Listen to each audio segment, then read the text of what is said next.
사랑하는 성도 여러분, 여러분들 아마 한 해 동안 많은 걱정과 근심이 있었지만 이제 더 걱정할 것이 없는, 또 이제 내년으로, 이렇게 아직 오지 않은 해이지만 내년이라는 것을 또 희망하며 우리는 살아갈 수 있음을 또 감사드립니다. 한 해 동안 여러분들은 무엇이 가장 염려였고 걱정이었고 근심이셨습니까? 나이가 들어갈수록 앞에서 기도는 그렇게 했지만 우리의 약함을 자랑하기가 참 쉽지 않은 것이 우리의 또한 연약함들입니다. 늘 몸이 조금이라도 아프면 병원에 잘 가시는 분들은 또 그만큼 또 건강해질 수 있는 기회가 많을 것이고, 근데 또 보통 남자 되신 우리 성도님들은 어떠십니까? 병원에 웬만하면 잘 가지 않으시죠? 맞죠? 주님 부르실 때쯤 되시면 이제 그때 이렇게 병원 신세를 짓는 것이 남자답다 이렇게 생각하시는, 우리는 또 그런 생각들이 많아서 우리 남자 되신 성도님들은 잘 또 그렇게 하지 않는 경우도 많이 있습니다. 혹시 그래서 우리는 몸이 아프면 어디가 생각나십니까? 병원이 생각나십니까? 교회가 생각나십니까? 병원이 생각나셔야 됩니다. 맞죠? 네. 아니면 허리가 아프고 열이 날 때 여러분들은 의사가 생각나십니까? 아니면 목사님이 생각나십니까? 물론 목사도 목사 나름이다라고 이렇게 생각하실지 모르겠습니다. 능력이 있어서 병을 잘 고치는 목사라면 저는 예외인 것 같고요. 아마 누구보다 먼저 목사가 생각날 수 있습니다. 그런 목사님들도 있는 것을 저는 은사라고 하는 것을 부정하지는 않습니다. 그런데 저처럼 병도 잘 고치지 못하고 의사를 찾아가 보라고 하는 목사는 아마 잘 생각나지 않으실 것입니다. 저는 왜 아픈 분들에게 나에게 오셔서 기도를 좀 받으십시오라고 그렇게 말하지 못하는지에 대해서 제 스스로는 좀 심각하게 그렇게 많이 고민해 보지는 않았던 것 같습니다. 저는 신유의 은사를 그렇게 원하고 바라지도 않았던 사람이었고, 지난번에도 한번 말씀드렸지만 개인적으로 어린 시절 잘 걷지 못하던 그런 유년 시절은 있었지만, 그러나 그것이 결국에는 저에게는 아팠기 때문에, 아마 잘 걷지 못했기 때문에 그것이 저에게는 훨씬 더 유익한 그런 시절이었다라는 것을 다시 하나님께서 인격적으로 만난 후에 고백할 수 있게끔 해주셔서 그런 별로 염려는 없습니다. 그러나 어쨌든 저에게 와서 기도를 좀 받으십시오 하면 제가 좀 믿음이 부족한 목사라서 여러분들이 그렇게 하지 않으실 수도 있다라는 생각도 해봅니다. 그러나 기본적으로 여러분들 생각할 때 의사와 목사는 이름도 다르지만 그러나 그러한 기능의 차이가 분명히 있다는 것이 저의 믿음이고 또한 신학적인 입장이다라고 말씀드릴 수 있습니다. 하나님이 목사라고 하는 이러한 목회자들에게 주신 본질적인 사명이 있을 것이고, 의사라고 하는 그런 선생님들에게 주신 본질적인 또한 사명도 있기 때문입니다. 그것은 분명히 목사와 의사는 다른 부르심이 있다라는 것입니다. 물론 그러니까 하나님은 목사를 통해서 병을 고치시지 않는다라는 말은 아니라고 제가 분명히 말씀을 드렸습니다. 그러나 목사의 본질적인 사명은 단순히 병을 고치는 데 있는 것만은 아니다는 거죠. 하나님과의 관계를 잘 우리 성도님들이 확인할 수 있도록 그렇게 해드리는 것이야말로 목사의 가장 중요한 본질적인 사명이다라고 말씀드릴 수 있습니다. 생각해 보십시오. 복음서에서도 많이 나타났던 인물들은 병을 잘 고치고 난 다음에 예수님께 왔지만 예수님과의 관계가 좋았던 사람이 많습니까? 아니면 예수님을 떠났던 사람들이 많습니까? 잘 기억하셔야 됩니다. 여러분들의 성경과 저희 성경이 다르지 않다면 분명히 병은 고쳤는데 예수님과의 관계가 어땠습니까? 더 좋아진 사람은 손에 꼽을 정도였고요. 그리고 보통은 자신의 필요가 채워지고 나면, 병 고침을 받고 나면 어떻습니까? 예수님을 그냥 떠나가 버린 사람들이 훨씬 많았다는 것을 여러분들은 복음서를 읽을 때 그냥 재미나게만 읽으셔야 되는 게 아니라 우리는 거기에 고민을 좀 많이 해봐야 합니다. 그렇습니다. 병 고침을 통해서 아마 이러한 하나님과의 관계가 분명히 드러날 수 있습니다. 그래서 병을 고쳐서 하나님과의 관계가 더 분명해지는 것, 이것은 참으로 병고침을 받을 만한 이유가 있는 것입니다. 그러나 병고침만 통해서 하나님과의 관계가 또한 드러나는 것도 아닙니다. 권면과 위로가 주어질 때, 또 때로는 하늘 소망을 두고 인내할 때, 그럴 때도 분명히 우리는 어떻습니까? 하나님과의 관계가 그 가운데서 분명히 드러나게 되기 때문에 그렇습니다. 성도님들을 통하여서 어떠한 경우에도 결국에는 하나님을 의지하고 계속해서 붙들어 줄 수 있도록 하는 것, 그것이야말로 목사가 해야 될 제일 첫 번째이자 어떤 의미에서는 가장 마지막, 쉽게 이야기하면 다른 여러 것도 할 수 있는데 그것은 부차적인 것이고 해도 되고 안 할 수도 있는 것이고, 그러나 꼭 해야 하는 것은 끝까지 어떤 경우에도 성도님들이 하나님을 붙들며 살아갈 수 있도록 하는 것, 그것이 목사의 본질적이자 어떤 의미에서는 처음과 끝이 되는 사명이라는 것입니다. 좀 더 정확하게 말해보자면 이것은 목사에게만 해당할까요? 우리 성도님들은 어떻습니까? 우리 성도님들 중에서는 또 목회자들 분들보다 또 신유의 은사가 있으신 분들이 있으시더라고요. 그래서 그런 분들이 기도해서 어떻게 보면 병고침을 받을 수 있습니다. 맞죠? 그러나 성도님들이 그래서 다른 사람들을 도와줘서 신유의 은사를 발휘해서 그렇게 병고침을 받도록 하는 것, 그것으로 그냥 끝나면 성도는 성도로서의 사명을 다한 것이 아니다 하는 뜻입니다. 왜 그렇습니까? 그것은 그 병고치는 것이 중요한 것이 아니라 결국에는 그 병고침을 통하여서 어떻게 하나님을 바라보고 하나님을 더 의지하고 붙들면서 살아갈 수 있는 것을 도와주느냐가 성도의 본질적인 사명이라는 것입니다. 성도의 사명이라고 말씀드린 이유는 한 걸음 더 나아가면 어떻습니까? 모든 성도들이, 그리고 주의 몸된 교회가 이러한 사명을 잘 감당하는 그런 우리의 교회가 되기를 간절히 소원합니다. 그것이 되어야 하지만 우리의 교회가 건강할 수 있습니다. 안 그러면 자꾸 격가지를 치고 또 다른 길을 찾고 생명의 길과는, 우리가 원하는 이 생명의 길과는 전혀 상관없는 길을 자꾸 권해줄 수도 있다는 그런 불상사들이 우리의 교회 가운데도 많이 일어날 수 있다는 것입니다. 생각보다 많이 고민하셔야 되는 지점이라고 생각합니다. 우리가 그런 부분들을 분명히 안다면, 그럼에도 불구하고 우리는 여전히 이 병고침이 본질적인 사명은 아니지만, 그러나 이 어려운 가운데 특별히 병원에 입원해 계신 우리의 성도님들은 그 환우신방이라 그래서 특별히 주안점을 두고 우리 목회자들이 또 이 상황들을 좀 더 중요하게 생각하고 항상 더 열심히 찾아갑니다. 일명 병원 신방이라고 하는 것을 말이죠. 왜 그렇습니까?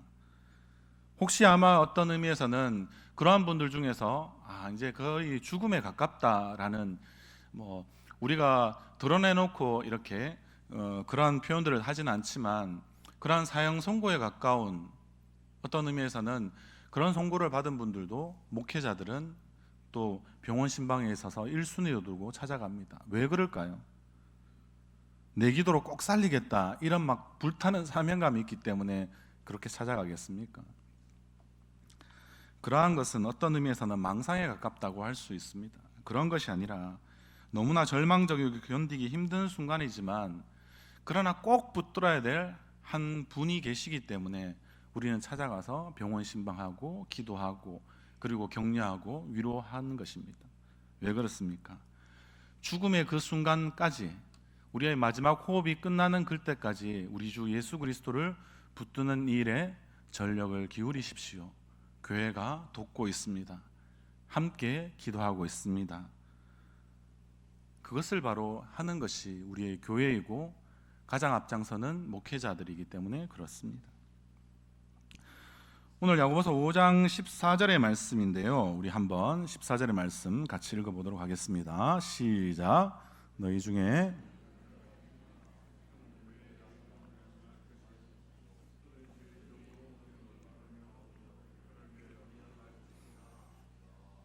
아멘. 여기서 어떤 사람들은 기름이 마치 일종의 특별한 어떤 마술적인 힘이 있는 특효약과 같은 그런 것으로 아마 생각하기도 합니다. 그래서 어떤 병에든지 바르기만 하면 우리가 만병통치약처럼 그렇게 효염이 있다라고 생각하기도 합니다.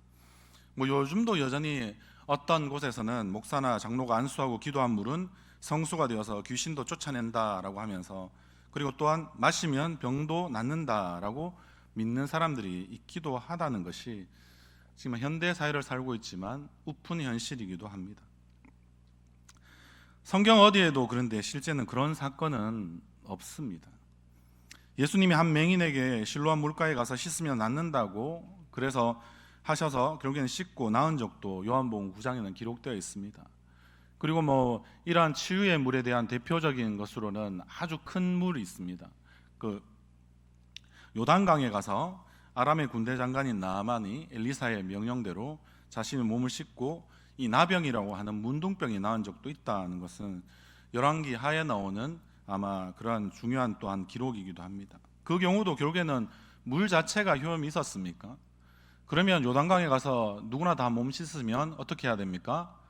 나병이라고 하는 문둥병이 나아야 되지 않습니까? 그런데 그렇지 않다는 것이죠. 그래서 성경에는 그런 어떤 능력이 있는 기름이나 물이 나오지 않는다는 것입니다. 또 어떤 사람은 이 기름이 약을 상징한다라고 하거든요. 사실 고대에 특별한 약들이 많이 없지 않습니까? 그래서 기름이 약으로 사용된 경우도 많이 있습니다. 예수님의 비유 가운데 우리가 잘 아는 선한 사마리아인의 비유 같은 경우에도 강도 만난 사람의 상처 부위에 친히 선한 사마리아인이 어떻게 합니까? 기름을 또한 이렇게 부어서 치료해 준 이야기도 나옵니다. 하지만 기름을 바르며 기도하라라는 이 말씀이 약을 쓰며 실제는 기도하라는 의미로 그렇게 우리에게 만약에 주장한다라고 생각하면 저는 거기에 동의할 수가 없습니다. 왜냐하면 별로 설득력이 없기 때문에 그렇습니다. 그 이유는 먼저, 그렇다면 굳이 기름을 바르는 일을 왜 여기 나와 있는 장로님들이 하실까요? 교회 장로들이 가서 하거든요. 그게 좀 먼저 이해가 되지 않습니다. 또한 기름이 외상의 약으로 사용되기는 했지만 모든 질병에 사용된 것은 아니었기 때문에 더더욱 그러한 것이죠. 기름이 약으로 사용된 적은 있지만 기름이 약에 대한 상징으로 쓰인 경우는 없다라는 것입니다. 장로님들이 기름을 바르면서 기도한 것은 무엇을 말하는 것일까요? 쉽게 이야기하면 약도 먹으면서 결국에는 병도 낫기를 우린 기도해야 된다. 주로 이제 우리가 치료하는 이런 부분에 있어서 어떻게 우리의 신앙적인 입장과 또 실제적인 입장에서 우리가 잘 조화해서 이야기해 줄까, 충고할까 할 때 이런 방식으로 우리는 많이 이야기하기도 하기 때문에 그렇습니다. 그런데 그것이 우리의 신학적인 입장은 절대 될 수가 없습니다. 오히려 기름은 분명한 의미에서는 성령의 능력에 대한 하나의 상징이자 비유라고 볼 수 있습니다. 즉 기름을 바르면서 기도한다는 것은 장로의 어떤 능력이나 기도에 의존하는 것이 아니라 오직 성령께 의지하고 있음을 기도를 하는 사람들도, 그리고 기도를 받는 사람조차도 그것을 우리는 다 인정하라, 의식하라 라는 하나의 예식적인 상징이다라고 볼 수 있다는 것입니다. 그래서 기름을 바르며 기도한다는 것은 기름에 병 고치는 능력이 있어서도 아니고 약도 사용하면서 기도하면 된다라는 그러한 행위도 아니고 온전히 성령의 위로와 능력을 우리가 분명히 믿고 성령님께만 분명히 의지해야 하고, 그리고 그 의지함에 따라서 우리는 기도해야 한다라는 의미라고 저는 생각합니다. 성령의 능력이라는 것은 단순히 병 고침을 통해서만 나타나지 않습니다.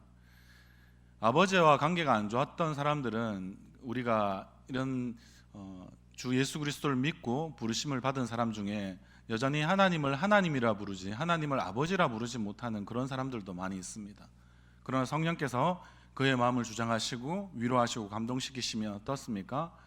이제는 육신의 아버지를 넘어서는 참된 아버지, 나의 유일한 아버지 대신 하나님을 아버지라고 고백하는 놀라운 일들은 어떤 의미에서는 병 고침보다 그 사람에게는 훨씬 정신적으로 그리고 영적으로 그에게는 가장 중요한 부분이기도 하다는 것입니다. 그리고 때로는 어려운 상황에서 도저히 평안할 수 없는데, 그래서 완전히 자신은 무너지고야 마는 그런 상황 되는데도 불구하고 한없는 마음에서의 평강이 마치 우러납니다. 그리고 그것을 통해서 위로와 평안을 누리고 확신을 가지기도 합니다. 그러한 일들이 있은 것은 우리는 병고침보다 훨씬 중요한 문제가 아니겠습니까? 따라서 장로들을 통해서 우리가 기름을 바르며 기도한다는 것은 결국에는 무엇을 말하는 것입니까?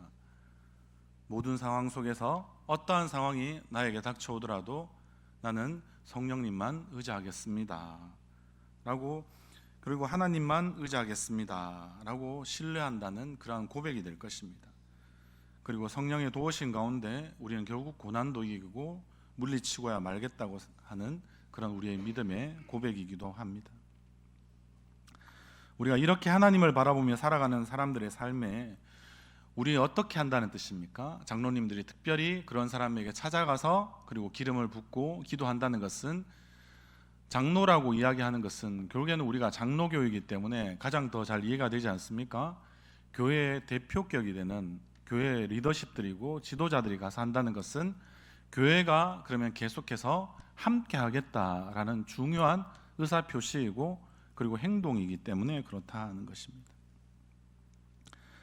다시 말해서 장로들이 기름을 바르며 병자들을 위해 기도하는 것은 어떠한 상황 속에서 믿는 자들과 함께 하신다는 믿음의 고백이 그와 같은 행위에 담겨져 있다는 것입니다.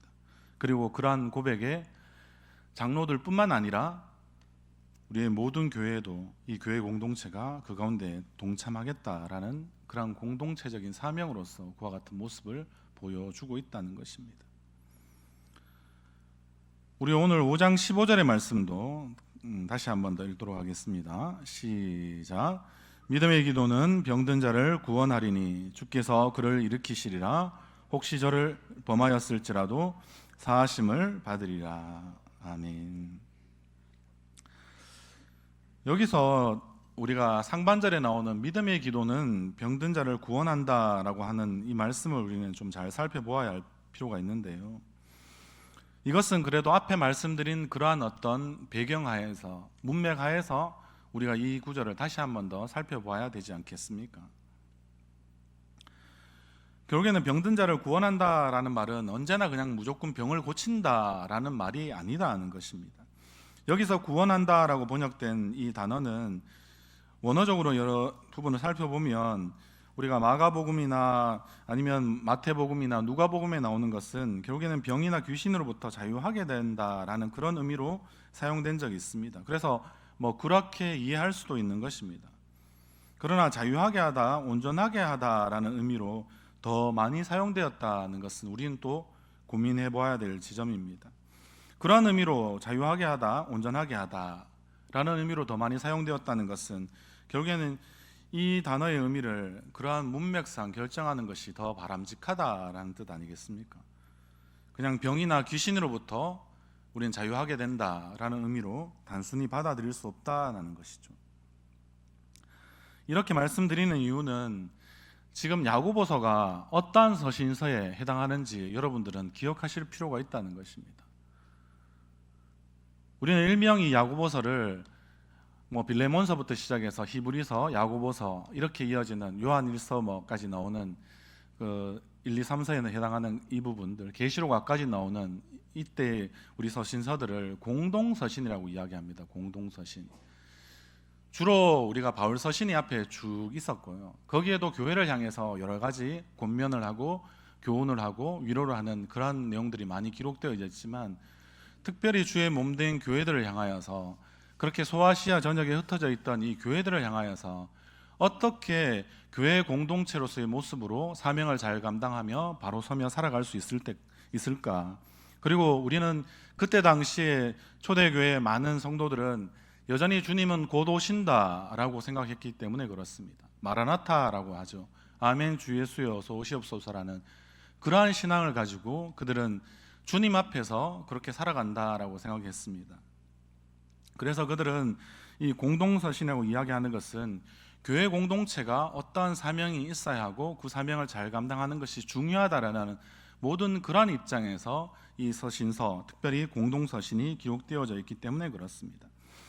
야고보서 오늘 우리가 읽지는 않았지만 5장 12절에도 보면 여기서 이야기하는 가장 중요한 것은 이러한 성도들이 말을 함부로 해서는 안 된다라는 것도 지금 이야기하고 있기 때문에 그렇습니다.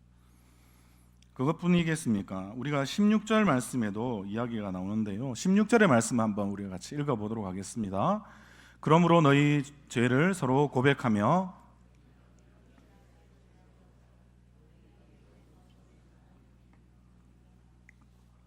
아멘. 죄를 서로 고백하며 병이 낫기를 위해 기도한다는 것은 모든 병이 결국에는 죄로 인한 것이라고 해서 죄를 회개하고 병 고침을 위해 기도하면 된다라는 그런 의미는 아닙니다. 그보다는 교회의 특징이 무엇입니까? 서로 용서하는 공동체 아니겠습니까? 그래서 서로 죄를 고백하고 죄인들을 용서해서 받아주는 일, 그리고 이 병 고치는 일이 있어야 될 필요가 있을 만큼 자기가 개인적으로 공동체적으로 많은 고난 가운데 있는 사람들의 고난에 동참해서 그들을 잘 붙들어주는 일을 감당하는 것, 이것이야말로 교회의 중요한 특징이다라고 이야기할 수 있는 것입니다. 원문에 가장 가까운 영어 성경 중에는 제가 이전에 신대원 다닐 때 교수님이 권해줬던 NASB라고 이야기하는 영어 성경 버전이 있습니다. 그 영어 성경에 보면 여기서 이야기하는 구원한다라는 말은 어떤 의미냐면 자유하게 하다, 온전하게 하다 의미이기도 한데 그 의미의 가장 분명한 것은 회복시켜 준다라는 의미를 가지고 있습니다. 이것이 넓은 의미에서 오늘 우리가 15절 말씀에 이야기하는 결국에는 우리 스스로 봤을 때 병든 자를 구원한다라는 이런 의미는 회복에 초점이 맞춰져 있다라고 봐야 마땅한 것입니다. 구원이 그냥 단순히 성경에서 나오는 그러한 우리는 한글 성경으로는 그렇게만 계속 나오니까요. 그런데 그 단어의 의미가 언제나 죄와 사망으로부터의 구원을 가리키거나 언제나 병을 낫는다는 그런 보장을 하는 것도 결국엔 아니다라고 말씀드리기 때문에 그렇습니다. 특히 야고보서의 문맥상 이 구원이란 말은 고난 중에서 교회가 하나님과의 관계를 어떻게 확인하거나 그리고 그 관계를 회복하는지에 대해서 초점이 맞추어져 있다라는 것입니다. 그러면 우리가 고난을 당하면 기도하라, 누구나 잘 알죠. 기도 언제 해야 돼? 항상 해야 되지만 더 기도해야 될 때는 언제입니까? 고난 당하면 기도해야죠. 그런데 여러분들 고난 당하면 기도해야 된다, 머리로 이해하지만 여러분들 가슴으로 잘 되시던가요? 아니면 영이 막 팔딱팔딱 살아 계셔서 막 고난 당하면 즉각적으로 막 하나님 앞에 엎드리고 하나님을 막 붙드는 일들이 뭐 우리가 어떻게 보면 거의 뭐 경건의 훈련이 잘 되어서 자동적으로 막 되시는 그런 분들이 있으시면 저도 그분에게 찾아가서 가르침을 많이 받고 싶습니다. 도와주십시오. 뭐 이렇게 말씀드리고 싶습니다. 그러나 그렇게 잘 되지 않는다는 거 잘 아시지 않습니까? 그래서 우리가 혼자 부름받지 않고 교회의 공동체로 부름받은 것입니다. 다른 말로 하면 어떻습니까? 결국에는 우리가 이 고난은 어떻게 하든지 우리가 실제는 이 고난을 피하고 싶거나 극복해야 되는 그런 길은 기도에 있습니다. 분명히. 그런데 막상 우리가 고난을 당하면 어떻습니까? 마음이 원래 평안할 때 기도도 술술 잘 나오고 했었지만 그러나 막상 그런 집채만한 마치 파도가 나를 삼키는 것처럼 고난이라는 역사가 나를 잡아서 뒤흔들려고 할 때는 여러분들 어떠십니까? 존재적으로 우리는 너무나 내가 약하다, 내가 너무 두려워하고 있구나, 나는 정말 믿음이 없는가, 뭐 이런 생각들까지 우리가 고민하게 되지 않으십니까? 실존적인 그런 고민들이 우리가 진짜 그럴 때 많이 일어납니다. 그러면 우리가 어떻게 보면 그러한 상황에 부딪히는데 혼자서 지금 그러한 일들을 고스란히 내가 겪어야 한다라고 생각해 보십시오. 주변에 아무도 없다라고 한번 생각해 보십시오. 여러분들 어떠한 마음이 드십니까? 당연히 무섭고 불안한 것이 그게 인간적인 것입니다. 그런데 이럴 때 누군가 옆에서 손을 꼭 붙잡아 준다면 여러분들, 그리고 그 가운데 한마디라도 따뜻한 위로와 힘이 되는 말, 괜찮을 겁니다, 제가 함께 있겠습니다 라고 말해준다면 어떠실까요? 혼자 힘으로 감당하기에는 우리는 이 병도 그리고 고난도 너무나 이 문턱이 높다라고 우리는 생각할 수밖에 없습니다. 누군가 조금만 끌어주고 당겨주고 그렇게 밀어준다면, 그리고 기도로 도와준다면 넘을 수 있습니다.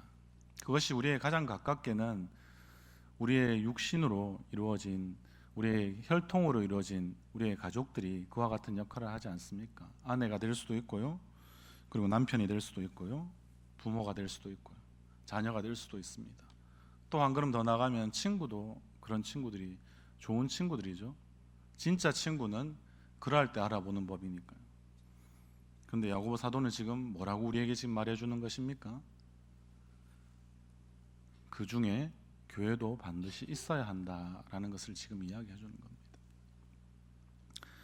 지난 주일에 저는 교회의 정의를 쉽게 말씀드렸습니다. 하나님의 가족이라고 말씀드렸습니다. 교회가 하나님의 가족됨을 언제 여러분들은 경험해 보셨습니까? 특별히 진짜 병마와 치열하게 싸우고 있으신, 정말 숨이 갈딱갈딱 넘어갔던 그런 순간들을 지나갈 때 여전히 주변에 기도하시는 분들이 있다는 그 사실 하나 때문에, 어떻게 보면 그 진실 하나 때문에 그 병상에서도 그 모든 고통을 결국엔 참아내고, 결국엔 때로는 또 하나님이 회복하는 은혜를 주셔서 이 교회에 나오게 되었을 때 그러한 말씀들을 가장 많이 하시더라고요. 가장 고난당할 때, 가장 힘들 때 바로 우리의 교회도 거기에 함께 한다라는 것이 오늘 우리가 본문에서 말하는 믿음의 기도로 우리가 함께 하는 것이다 라는 말씀입니다. 사랑하는 성도 여러분, 그렇다고 해서 우리가 이러한 기도를 또한 드릴 때 우리가 기도만 하면, 우리가 원하기만 하면 우리의 뜻대로 이루어지는 것이 믿음의 기도다, 우리는 또 그렇게 말씀드릴 수는 없습니다. 하나님은 우리의 기도를 통해서 하나님의 원하심대로 일하신다라고 우리는 잘 정의 내릴 필요가 있는 것입니다. 그리고 우리가 삶 가운데 도저히 이해할 수 없는 모든 상황을 맞닥뜨릴 때마다 하나님을 신뢰하고 하나님을 붙들고자 우리가 최선을 다하는 것이야말로 기도만큼 중요한 우리의 믿음입니다. 우리가 너무나 잘 아는 그 로마서 8장 32절의 말씀 읽어드리겠습니다. 자기 아들을 아끼지 아니하시고 우리 모든 사람을 위하여 내주시니가 어찌 그 아들과 함께 모든 것을 우리에게 주시지 아니하겠느냐. 아멘. 이것도 여러분들, 아들을 주셨으니까 하나님께서 그럼 우리에게 내가 원하면 모든 것을 다 주실 거다라는 말로 우리는 해석해서는 안 되겠지요. 아들을 주신 하나님이 고난 중에도 절대 우리를 버리시지 않는다라는 가장 확증되는 말씀으로 이 말씀을 우리에게 주신 것입니다. 환난 때에도, 우리가 죽음을 맞이할 때도, 죽임을 당해야 할 때에도 그 환난과 죽음이 우리를 하나님의 사랑에서 끊을 수 없다라는 그런 확증의 말씀으로 이 말씀을 주시지 않았습니까? 결국에는 여러분들, 믿음의 기도는 병든 자를 구원하는 것이 맞습니다. 그러나 이것은, 믿음을 가지고 기도하는 사람은 하나님이 모든 고난을 통해서 무슨 일을 계획하셨든지 하나님을 결국에는 신뢰하고야만 말게 만들어 가시겠다라는 하나님의 강력한 의지가 이 말씀 가운데도 여전히 서슬퍼르게 시퍼렇게 살아있는, 살아계신 하나님의 말씀임을 우리는 고백할 수 있기를 바랍니다. 그래서 여러분들, 늘 우리가 생각한다면 이 믿음과 기도는 결국에는 함께 가는 것입니다. 믿음이 있는데 기도를 안 한다, 기도를 하는데 믿음이 없다, 이것은 성립될 수 없다라는 것이 오늘 야고보서가 말하는 이 믿음의 기도는 병든 자를 구원한다라는 말에 있는 진리입니다. 우리 스스로, 우리의 여러분들의 믿음이 한 뼘이라도 커진 적이 있으면 여러분들은 언제 커집니까? 일상 가운데서 그냥 아무 일 없이 평안할 때 여러분들, 그래서 여러분들의 믿음이 자라는 것을 여러분들은 확실하게 아십니까? 대나무가 잘 클 때 아시죠? 대나무가 잘 클 때는 어떻습니까? 마디 지어지는 그 변곡점이 있을 때 쭉쭉 자랍니다. 그러면 우리에게 당하는 이 일상이 아닌 비상의 시국, 일명 고난과 힘듦이 여전히 우리 가운데 있는 그런 상황일 때 우리는 어떻게 할 수 있습니까? 기도밖에는 여러분들이 할 수 있는 것이 없습니다. 그래서 기도하는 것입니다. 왜냐하면 우리는 환난이나 앞에서 말씀드린 대로 고난이라고 이야기하는 이 앞에서는 계속해서 우리는 흔들리기 때문에 그렇습니다. 그런데 그런 흔들림이 있을 때 결국엔 나의 이 비상의 시국을 살아갈 때 우리는 무엇이 필요합니까? 함께 해야 될 존재들이 필요한 것입니다. 지금 야고보서는 그것을 우리의 교회라고 말해주고 있는 것입니다. 기도조차 제대로 할 수 없을 때 공동체가 지금 함께 기도한다라고 이야기하는 것이죠. 이것이야말로 우리가 중요하게 생각해야 되는 오늘 말씀 가운데 있는 믿음의 기도라는 것입니다. 그래서 우리가 할 수 있는 것은 어떻게 기도합니까? 어떻게 나아질지, 그리고 이 나아짐을 통해서 그 대상 되시는 그 고난과 환난 가운데 있는 분이 어떻게 더 자라나갈지 우리는 그것을 다 재단할 수 없고 미리 예단할 수도 없고 판단할 수도 없습니다. 그래서 우리는 그냥 그런 상태에 있는 연약함 가운데 흔들리는 그런 영혼을 붙들고 있는 그분들을 향하여서 우리는 뭐라고 이야기합니까? 함께 하고 싶습니다. 하나님이 도와주시면 좋겠습니다. 그리고 끝까지 생명 되시고 우리의 소망 되신 주 예수 그리스도를 붙들고 그렇게 살아가십시오. 우리가 그렇게 기도해야 되지 않겠습니까? 그럼에도 불구하고 저는 이제 말씀을 결론을 맺기를 원하지만 이렇게 한 번 더 말씀드리고 싶습니다. 하나님의 뜻대로 하시라고 그렇게 우리가 기도하기보다는 때로는 병을 고쳐달라고 기도할 필요도 있을 것입니다. 바로 그 기도는 어떠한 기도이냐면 하나님 아버지의 품 안에 들어가는 기도이기 때문에 그렇습니다. 왜냐하면 고난 중에 있는 사람의 그러한 모습들을 바로 옆에서 우리의 가족으로 생각하고 그가 흔들리고 무너져 내리는 그런 모습들을 볼 때 우리는 그런 기도를 하는 것이 정상 아니겠습니까? 하나님의 뜻이 나중에 어떻게 결론 지을지는 하나님의 몫에 맡겨드리고 우리는 우리 몫에 기도에 최선을 다해야 하는 것입니다. 왜냐하면 너무나 안쓰럽고 안타깝고 고통스럽기 때문에 그렇습니다. 그래서 아마 이 야고보서는 우리 가운데 이 병에 대한 이야기를 꼭 이 가운데 믿음의 기도를 통하여서 병든 자를 구원한다는 이 표현을 한 것 같다라는 생각이 듭니다. 병 고침을 통해서라도 우리가 궁극적으로 원하는 것은 결국에는 우리의 병 고침 그리고 건강한 육신이 아니라 그냥 하나님 그분을 우리가 원하는 삶이 되어가는 것, 그것이야말로 우리의 믿음의 기도의 최종적인 목표가 되어야 될 줄 믿습니다. 고난 중에 있는 사람들과 할 수 있는 대로 여러분들 함께 하시고 또 때로는 아픔을 나누시기도 하고 그리고 또 반드시 기도해 주시고 그래서 그 가운데 하나님과 더욱 친밀하고 풍성한 관계가 어떠한 것인가를 확인하고 그 관계 자체를 온전히 누리고 그리고 즐길 수 있는 그런 우리 복된 성도님들 다 되시기를 주님의 이름으로 소원합니다. 같이 기도하겠습니다.